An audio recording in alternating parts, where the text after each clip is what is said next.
Alright guys, welcome back to another video. Today what we're going to be doing is recharging the AC unit on the Santa Fe. It is the V6 2010 3.3. So right here is the high. Now again, the proper way to do this is to get a vacuum and suck out all the old before pumping in the new.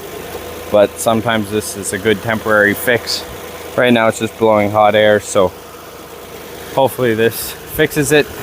And if there is a leak, it won't last long, but you can also get cans that can stop minor leaks that you pump through there. So you can do that if you have a small leak and it doesn't stay, try that. And if it doesn't work, then I don't know. You could probably need a new, you can also tell if your AC compressor is working because they'll start spinning down there.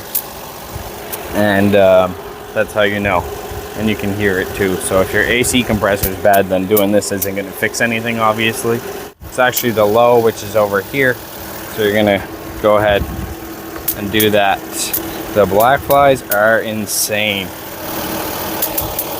Put some gloves on so you don't get coolant on your hands. Sometimes you could freeze your hand. My mom's there with the bug zapper getting as many as she can. So you screw your can on, nice and tight. Dad, can you go make sure it's working in there? Okay. As soon as you start poke the hole through here.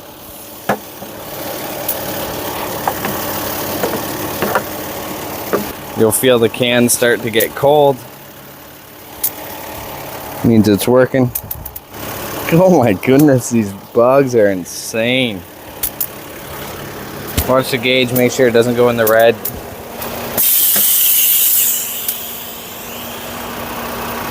Press the gas. See if it gets cold. It's a lot colder on the other side. Yeah, it's a lot colder when you put the gas. No, come see on this side. Okay, yeah. Yeah. Helped a bit then? Yeah, this side's a lot colder than Did get colder. Might have to put 2 cans through it, but might be a small leak. This doesn't always fix it. Just figure we'd give it a shot. It was only like $10 for 2 cans. So if you want to give it a try, see if it helps. Anyways, that's it for this video. If you enjoyed it, hit that like button. Feel free to comment, share, subscribe, and I'll see you next time. Thanks. Bye.